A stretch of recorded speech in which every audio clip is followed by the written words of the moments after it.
বাসায়। তো তুই দেখবি না, তুই সবসময় পার্সেলটি ভুলে যাস। আচ্ছা ঠিক আছে, নিয়ে আসতেছি, তাড়াতাড়ি যা।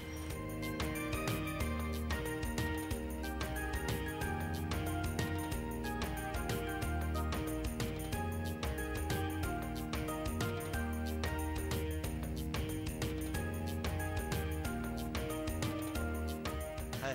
হাই। কেমন আছো? ভালো, তুমি? আমি ভালো। তো তোমার জন্য একটা জিনিস আনছিলাম। কি?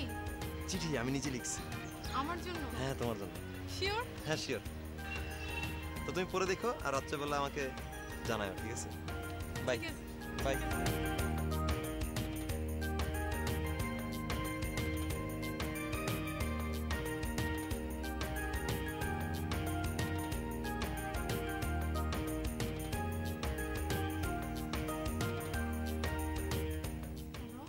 হ্যাঁ নাবিলা, কেমন আছো?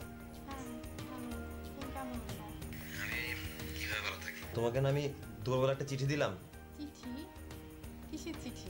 তুমি ফাইজলামি করতেছো কেন? না তো, আমি কোনো চিঠি পাই নাই। আমি তো দিয়ে আসলাম চিঠিটা। যাও, দুপুরে তো তোমার সাথে আমার দেখাই হয় নাই। তুমি হ্যাঁ বা না কিছু একটা বলে দিও। তুমি আমাকে ঘুরাইতেছো কেন এভাবে?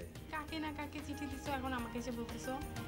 আচ্ছা নাবিলা শোনো, তুমি আর ঘুরাও না, আমি তোমার ফোনের অপেক্ষা থাকলাম, ঠিক আছে? তুমি উত্তরটা আমাকে জানাই দিও। আচ্ছা ঠিক আছে, আমি রাখতেছি, পরে কথা বলতেছি।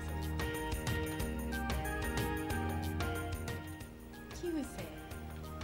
মজার একটা ঘটনা ঘটছে। আমাকে নাকি চিঠি দিছে, সেটার অ্যান্সার চাচ্ছে। আচ্ছা আমি তোকে বলতে পারছি তাই, তোর চিঠি আমাকে দিছে। তো চিনে না আমাদের, দেখ না, তুই ভাষাটা দেখ খালি কি লিখছে। চিনতে পারে না, আবার চিঠি লিখছে বাংলা ভাষায় ইংরেজি ভাষায় মিশায়।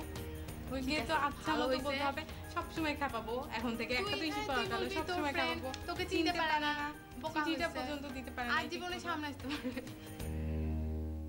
হ্যাঁ তার